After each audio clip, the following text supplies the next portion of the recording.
정한다. 그래서 이 물질적인 문제가 해결되어져야 한다라고 이야기를 하는 거죠. 금강산도 식후경이라고 이야기하고 사흘 굶어서 그렇게 죄짓지 않을 사람이 없다라고도 이야기합니다. 주님께서 40일을 금식하셨습니다. 가장 절실하게 느끼는 그 문제를 가지고 와서 주님을 시험하고 유혹하였던 거지요. 그런데 주님께서 이 시험에 대하여서 그렇게 말씀하십니다. 사람이 떡으로만 살 것이 아니요 하나님의 입으로부터 나오는 모든 말씀으로 살 것이라 하시니라. 그 속에서 유혹을 받았지만 내 능력을 이 물질 문제를 해결하는데, 먹고 사는 문제를 해결하는데 쓰라, 그렇게 요구하였던 것 아닙니까? 있을 수 있는 요구라고 생각되어집니다. 이문열이 쓴 사람의 아들이라고 하는 책에 보면 여기 시험하는 자라고 등장하였던 그의 이름을 아하스페르츠라고 하는 사람으로 등장시킵니다. 그러니까 그 시대의 이스라엘의 문제를 가지고 고민합니다. 어떻게 이 민족 문제를 해결할 것인가? 바로 헬라에 의하여서 그렇게 짓밟히고 로마에 의하여서 압제당하고 헤롯 왕가에 의하여 수탈당하면서 가난하게 살고 비참하게 살고, 그래서 그렇게 먹고 사는 문제조차 해결할 수 없었던 이 백성들, 저들의 먹고 사는 문제를 해결해야 할 것이 아니냐. 내가 진짜 하나님의 아들이거든. 이 세상에 널려져 있는 이 돌덩이들을 떡덩이로 먹을 것으로 바꾼다라고 하면 저들의 그렇게 경제적인 문제가, 물질적인 문제가 해결되지 않겠느냐. 너의 능력을 이것을 위하여 사용해 보라라고 요구했던 겁니다. 그런데 주님께서 바로 그렇게 말씀하시는 겁니다. 사람이 떡으로만 살 것이 아니요 하나님의 입으로부터 나오는 말씀으로 살 것이라 라고 말씀하셨던 거죠. 신명기 8장 3절에 나오는 말씀입니다.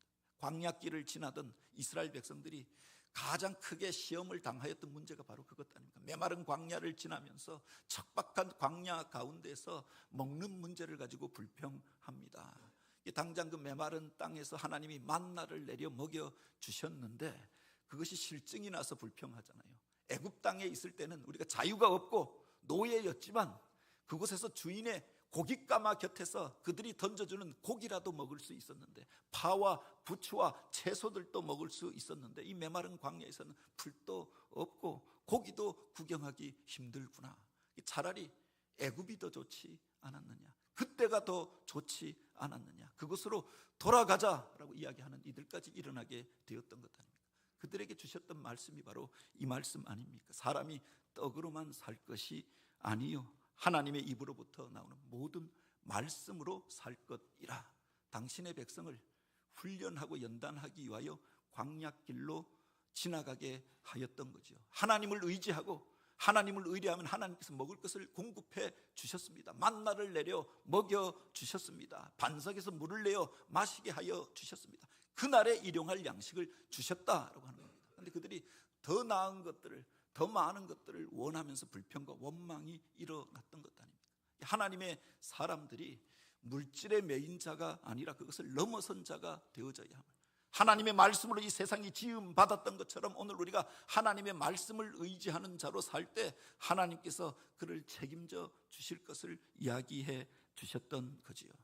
물질이 필요 없다, 먹고 사니 지금 이런 것이 악한 것이다, 그렇게 말씀하신 것이 아닙니다. 그것이 전부라고 생각하는 것, 그것을 가지고 믿음을 저버리고 신앙의 자리를 떠나게 하고자 하는 유혹에 대하여 말씀하였던 거죠. 떡으로만 살 것이 아니라라고 했던 겁니다. 오늘 우리 인간은 육체적인 존재만이 아닙니다. 우리 교회 안에서 장례식을 치르면서도 권면하였던 이야기들이 바로 그것이죠. 인간은 단지 육체적 존재만이 아니고 물질적 존재만이 아니고 하나님의 형상을 닮은 존재로 하나님의 영혼을 품은 영적인 존재임을 이야기하고, 인간의 고귀함이 바로 여기에 있는 것 아닙니까? 많은 사람들이 물질 문제에 집중하다 보다 중요한 것들을 잃어버릴 때가 얼마나 많이 있습니까? 사람이 떡으로만 살 것이 아니라 하나님의 입으로 나오는 그 말씀으로 사는 줄 믿으시기 바랍니다. 그 말씀으로 시험을 이기셨다라고 하는 겁니다.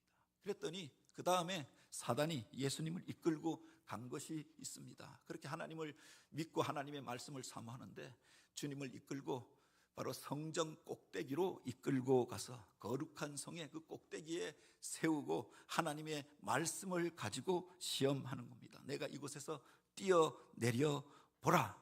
그러면 바로 성경에 기록된 대로 내가 하나님의 아들이거든, 바로 너를 위하여 그의 사자들을 명하리니 그의 손으로 너를 받들어 돌이 그 발에 부딪히지 아니하도록 그렇게 하리라 하지 않았느냐. 시편 91편에 나오는 바로 다윗의 고백의 시를 인용하면서 이야기하였던 거죠. 내가 고난 속에 있지만 하나님께서 나를 보호하여서 내 뼈를 꺾지 아니하시고 나를 살게 하셨도다 라고 고백하였는데, 바로 하나님의 사람이면 천사들이 나타나 너를 보호하지 않겠느냐. 내 능력을 사용해보라. 많은 사람들이 보고 있는 자리에서 이스라엘의 중심지가 예루살렘이 아닙니까?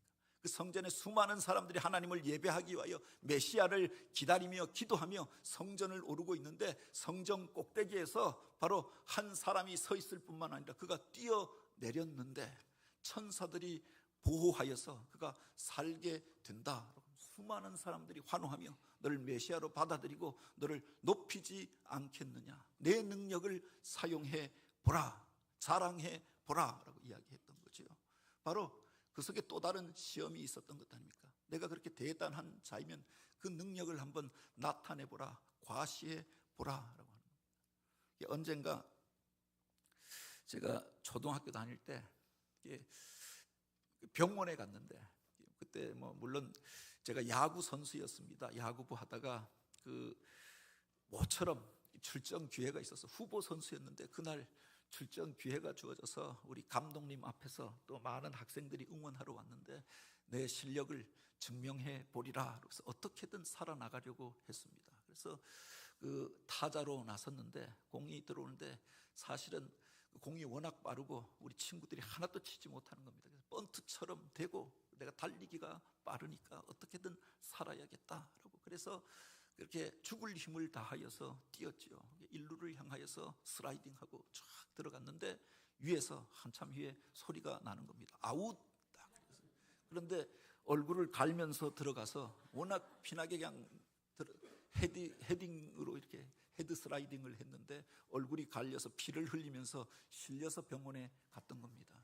근데 병원에 갔는데 제 친구가 그 병원에 와 있는 겁니다. 그 친구는 그렇게 팔이 하나 부러지고 다리가 하나 부러져서 왔는데 너 왜 왔냐 했더니까 그 학교에서 2층에서 뛰어내릴 수 있냐 없냐, 그래서 서로 내기를 하다가 그 용기를 나타내기 위해서, 그래서 나는 뛰어내려도 괜찮다, 그래서 2층에서 뛰어내린 겁니다. 그런데 이제 기부스를 두 쪽을 하고 있는 겁니다. 그래서 그 친구 보면서 나는 훨씬 괜찮은 사람이다 라고 생각했죠. 그래서 뛰어내렸는데 다리가 부러지고 팔이 부러져 버린 겁니다. 물론 그렇게 사람들 앞에서 자기를 뽐내기 위해 그때 그런 일들이 참 많이 있었잖아요. 슈퍼맨이라고 하는 영화가 나와서 친구들 가운데 망토를 탁 쓰고 뛰어내렸다가 다치는 사람도 있고, 용하게 살아남았는데 이게 50이 넘어가면은 그게 이제 관절염으로 나타나게 된다라고 하더라고요. 어찌되었든 사람들 앞에 자기를 과시하고자 하는 마음들이 있잖아요. 마귀 사단이 속삭이는 겁니다. 내가 하나님의 아들이면, 너한테 그런 능력이 있으면 사람들 앞에 과시해 보라. 그 속에 유혹이 담겨져 있는 것 아닙니까?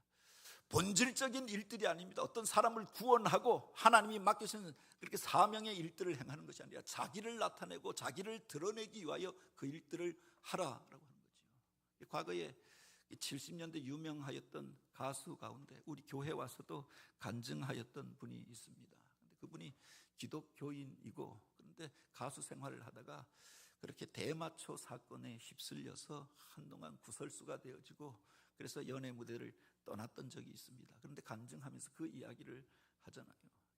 음악을 좋아하고 음악을 연주하였는데 더 좋은 음악을 만들기를 원하였고, 그런데 무대 앞에서 수많은 사람들이 환호하는데 아무리 연예인이라고 하지만 그 사람들 앞에 서면은 가슴이 떨리고 두근거리고 또 그렇게 입술이 굳어져 버리고, 그래서 바로 더 잘 음악을 다루고 그 인기를 유지하고 싶은 압박감 가운데 친구들 가운데 대마초를 하는 사람들이 있어서 그것을 권면했는데, 그것을 한번 피워보니까 그렇게 하늘을 붕붕 나는 것 같고 많은 사람들 앞에서도 두려움이 없고 담대해지고, 그래서 그 음악을 들어도 더 예민한, 더 아름다운 음악을 연주하고 만들 수 있을 것 같고, 그러면서 바로 그것을 손에 대게 된 이야기들을 하는 겁니다. 자기를 과시하고 나타내기 위하여서 바로 이런 은밀한 유혹 가운데 빠지게 되어졌던 거죠. 씻을 수 없는 죄에 들어가게 되어졌다. 마귀 사단이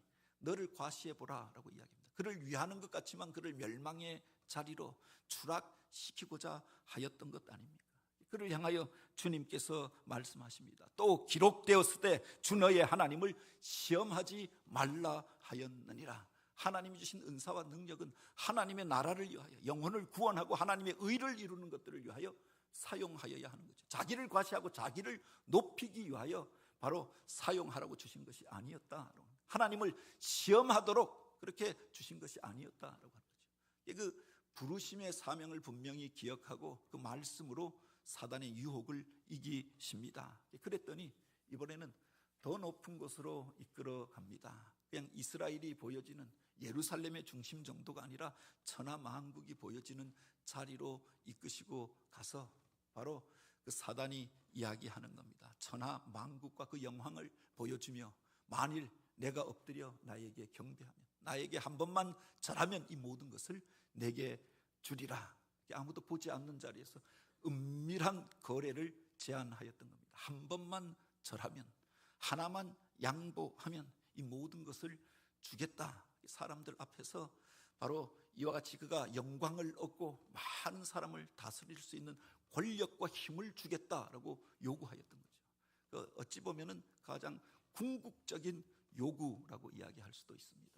그 시험 앞에 주님께서 단호하게 거절하면서 하셨던 말씀이 있죠. 기록하기를 주 너의 하나님께 경배하고 다만 그를 섬기라 하였느니라. 한 가지만 양보하면 이 모든 것을 주겠다라고 이야기합니다. 어려운 시험 과정이 있는데 내가 바로 그 이야기만 들어주면은 시험 치르지 않고 그것을 이루게 하여 주겠다. 십자가의 고난 없이 영광만 얻게 하겠다. 고난 없이 내가 원하는 것 주겠다라고 이야기합니다. 달콤한 유혹이 아닙니까? 요사이 논란이 되어지는 일들이 있습니다. 무슨 통일교가, 신천지가 정치계에 개입하여서 은밀하게 돈을 대어주고 사람들을 동원하여 주고, 그래서 바로 선거의 결과가 바뀌기도 하는 일들이 있었다고 합니다. 그 중에 보면은 교회 장로님도 있습니다. 목사님의 아들도 있습니다. 어느 교회를 잘 다닌다라고 하는 집사도 있습니다. 근데 하나님 섬기는데 바로 그들이 와서 은밀하게 제안하는 겁니다. 10만 명, 20만 명을 동원해 줄 수 있다. 내가 필요한 돈을 내가 제공해 줄 수 있다. 아무도 보지 않는 자리입니다. 아무도 모르는 일이잖아요. 한 가지만 그가 타협하면은 바로 자기가 원하던 것을 얻을 수 있었다라고 합니다. 여기에 유혹이 있었던 것 아닙니까? 거대하게 무슨 국가를 경영하는 일들이 아니라 은밀한 자리 가운데서 우리가 사업을 하고 시험을 보고 또 어떤 일들을 이야기할 때 바로 이런 시험과 이런 유혹들이 우리 가운데 있지 않습니까? 하나만 양보하면, 이번만 눈 감아주면, 사람들 보이지 않는 자리에서 나한테 한번 절하면 내가 이 모든 것을 주겠다 할만 하잖아요. 그런데 우리 믿음의 선배들은 바로 그 속에 가장 중요한 시험이 있는 것을 알았다라고 하는 겁니다. 초대교회 당시에 바로 로마 황제가 바로 황제의 신상 앞에 와서 한 번만 절하면 살려주겠다, 편안히 살게 하여 주겠다라고 하였습니다. 그러나 황제의 신상 앞에 절하는 것을 거절하였던 것 아닙니까? 우리는 하나님을 섬기는 자들이라 황제의 신상 앞에 절하는 것은 우상 숭배라라고 거절하여서, 그래서 감옥에 갇히고 매를 맞고 사자굴에 던져지고 순교의 죽음을 당하였던 것 아닙니까? 느부갓네살 왕이 바로 이스라엘 사람들을 포로로 끌려가서 그 중에서 똑똑한 사람들을 왕궁에서 가르치면서 이야기합니다. 너희가 바로 이 황제의 신상 앞에, 금 신상 앞에 한 번만 절하라. 그들이 거절하니까 안타까움으로 그 황제가 찾아와서 권면하잖아요. 한 번만 절하면 내가 너희들을 잘 살게 하여 주겠다. 다니엘과 그의 세 친구가 이야기합니다. 바로 오늘 우리를 불에 던진다 하여도 하나님께서 우리를 보호하여 주실 것이다. 우리 하나님이 우리와 함께 하시니 바로 하나님께서 오늘 우리를 살게 하실 것이다. 그러나 그리 아니할지라도 하나님께서 우상 앞에 절하는 것은 금지하였으니 오늘 우리가 황제의 신상 앞에 절할 수 없나이다. 단호하게 이야기하고 풀무불에 던져졌던 것 아닙니까? 그들을 하나님께서 홀로 두지 아니하시고 지키시고 일으켜서 많은 사람들 가운데 영광을 얻는 기회로 삼으셨던 거죠. 오늘날 성결교회가 세워지기까지 이런 과정들이 있지 않습니까? 수많은 교회가 교단적으로 결의하여서 신사를 참배하고 이것은 종교적 행위가 아니라 국가 의례다. 그래서 예배를 마치고 교회들이 총회장과 교단의 지도자들이 신사에 가서 절하고 참배할 때 우리 교단은 이것을 거절하여서 교단이 폐쇄되는 아픔을 겪었지요. 철원교회 그렇게 박봉진 목사님 최초의 신사참배 거절로 인하여 순교를 당하였다라고 하는데, 천황이 아니라 그도 사람이다. 그도 하나님 앞에 심판받아야 할 존재이다. 주님께서 다시 오시면 바로 이 세상에 악한 이들이 심판받게 될 것이다. 그날을 준비하라 설교하였다가 끌려갑니다. 신사참배하지 않고 백성을 선동하였다라고 하여서 그것 때문에 재판을 받고 매질을 당하고, 그래서 그가 매질당하는 소리가 온 철원 시내에 다 울려 퍼져서 모든 사람들이 그 고통에 찬 소리를 듣게 되었다라고 이야기합니다. 그리고 자기 생명을 내어주지 않았습니까? 그 순교의 터 위에 교회가 세워지고 또 하나님께서 영광을 받으신 줄 믿으시기 바랍니다. 한번 절하면 은밀하게 가서 도장 찍고 나오면 아무도 모르는 자리에서 그곳에서 그들에게 바로 그렇게 인사하였으면 살 수 있었을 것입니다. 그런데 믿음의 원칙을 지켰던 이들이 있었다라고 하는 거죠. 바로 주님을 향하여서 그렇게 유혹합니다. 그러면 그곳에서 아마 절하였다라고 하면 잠시 잠깐 영광을 얻었을런지 모르지만 하나님의 아들도 오늘 우리의 구원을 위한 일도 행할 수가 없었던 것 아닙니까? 그 과정을 거친 연후에 오늘 우리를 위한 그 구원의 사역들을 이루신 줄 믿으시기 바랍니다. 이 일들이 마태복음만이 아니라 바로 누가복음, 마가복음에도 똑같이 기록되어져 있습니다. 그 순서만 조금 다르게 기록되어져 있는데, 마태가 주님 앞에 부름받았던 때는 그 한참 후에 주님의 부르심을 받고 제자가 되어지잖아요. 예수님이 공생애를 시작할 즈음에 광야에 나아가서 혼자 겪으셨던 일입니다. 그런데 그 마태가 이것을 생생하게 기록하여 놓고 있는 겁니다. 마가는 나중에 보면 초대교회가 시작되어질 때 그의 집에서 집회가 열리면서 은혜 받고 바로 속사도가 되어졌던 사람입니다. 그런데 그의 책에 바로 주님이 시험 받으신 일들을 기록하여 놓고 있는 겁니다. 누가는 바울과 함께 전도 여행을 다녔던 의사입니다. 그런데 그가 그 책에 예수님이 당하였던 시험의 사건을 기록해 놓고 있다. 광야에 나가서 주님이 혼자 겪으셨던 일들인데 어떻게 복음서에 기록될 수 있었겠는가? 주님께서 제자들에게 이 말씀을 계속 반복하여 하지 않았겠습니까? 너희들이 나의 제자로 살려고 할 때, 너희가 하나님의 사람으로 하나님이 맡겨주신 사명의 길을 걷고자 할 때 너희들 가운데 이런 시험이 있을 것이다. 당신이 당하였던 시험, 당신이 겪었던 유혹에 대하여 이야기하며 너희들도 이런 시험을 겪게 될 것이니 그 과정을 통과한 연후에야 나의 뜻을 이루고 하나님 나라의 영광을 나타낼 것이다 말씀하였던 거지요. 주님이 누구신가를 드러내는 사건이면서 하나님의 사람들이 걸어가는 과정 속에서 하나님의 뜻을 이루기 위하여 반드시 거쳐야 할 시험이 이 속에 담겨져 있는 것들을 보게 됩니다. 그 시험하는 자의 이름을 맨 처음에는 시험하는 자로 나옵니다. 그분에게 나와서 내가 내 능력을 먹고 사는 문제로, 물질 문제로만 그렇게 한정하여서 해결하도록 하려고 하였던 거죠. 그 속에 시험이 있었던 거다. 두 번째 등장할 때 마귀라고 하는 이름으로 등장합니다. 데불, 디아볼로스라고 하는 말이라고 하였습니다. 디아라고 하는 말은 무엇 사이를 말합니다. 볼로스라고 하는 것은 갈라놓는 자입니다. 하나님의 뜻을 이루어가고 하나님과 교제하며 사는 것이 아니라 하나님과 떨어져서 바로 내 뜻대로 내 마음대로 사는 자로 만들려고, 자기의 자랑을 위하여 사는 자로 만들려고 하는 자가 마귀였다라고 합니다. 사람 사이를 갈라놓고 하나님과 사람 사이를 갈라놓는 존재가 마귀였던 거지요. 세 번째 시험에는 바로 그의 이름을 가리켜 사단이라고 이야기합니다. 사단아 물러가라, 오직 주 너희 하나님께 경배하고 절하라 하였느니라 라고 담대히 선포하였던 것.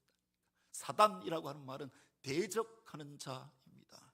바로 갈라놓는 일만 하는 것이 아니라 이제 하나님의 뜻에 반역하여서 자기를 하나님 자리에 놓고 많은 사람들 가운데서 그래서 권력과 영광을 얻도록 유혹하는 은밀한 유혹이 그 속에 있었던 거지요. 그를 사단이라고 부르고 쫓아내었던 것 아닙니까?